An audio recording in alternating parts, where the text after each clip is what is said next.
Bonjour et bienvenue dans cette édition du Best of de Sur le Net, l'émission qui rend l'actualité internationale toujours plus nette.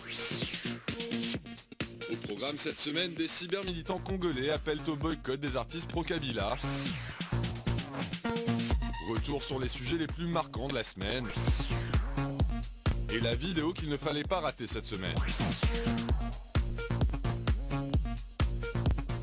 Effervescence dans le milieu de la diaspora congolaise, particulièrement échaudée par la guerre qui frappe le Kivu depuis 20 ans. Sur les réseaux sociaux, des Congolais opposés au président Kabila appellent à un boycott musclé d'un concert qui aura lieu le 21 décembre à Paris. Dans la ligne de mire de ceux qui se font appeler les combattants, l'artiste JB Mpiana, ancien soutien de Kabila. Trésor Kibangula, journaliste à Jeune Afrique, explique la mobilisation des combattants.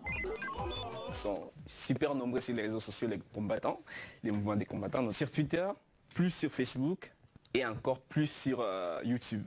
Donc ils se mettent dans un coin, ils tournent des vidéos, ils racontent tout ce qu'ils veulent sur un artiste juste pour saper son image. Ils reprochent justement aux musiciens ou aux chanteurs congolais de soutenir ou d'être, comme ils disent, des collabos du régime en place à Kinshasa.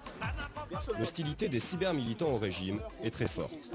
Il est difficile de jauger leur réelle capacité de mobilisation, mais ils iront jusqu'au bout pour tenter d'empêcher la tenue du concert de JB Mpiana.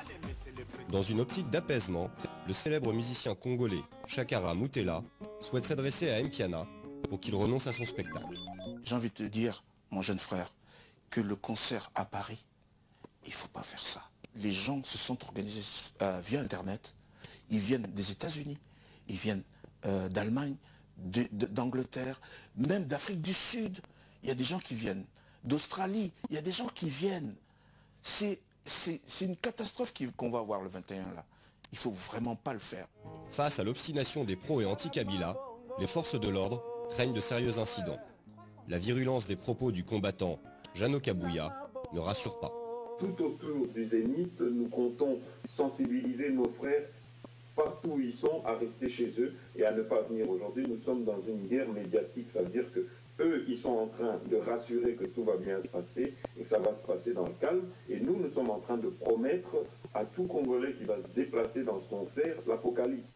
Si les mots sont excessifs, c'est parce que selon les combattants, en période de guerre, tous les artistes devraient remplir un véritable rôle de contre-pouvoir.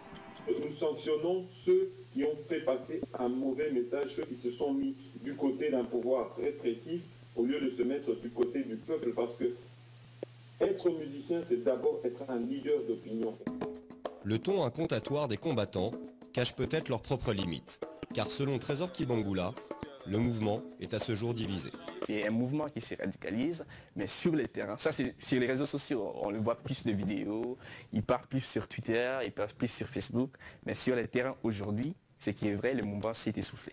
La catastrophe humanitaire au Kivu, elle, ne s'essouffle pas. Chakara Moutela espère que la nouvelle génération de chanteurs saura puiser dans la richesse du patrimoine congolais pour construire un avenir meilleur. Bon, mon espoir à moi, c'est de dire à ces jeunes artistes qu'il faut absolument réécouter les anciens. C'est là-dedans que se cache toute la richesse et la culture congolaise dans la musique.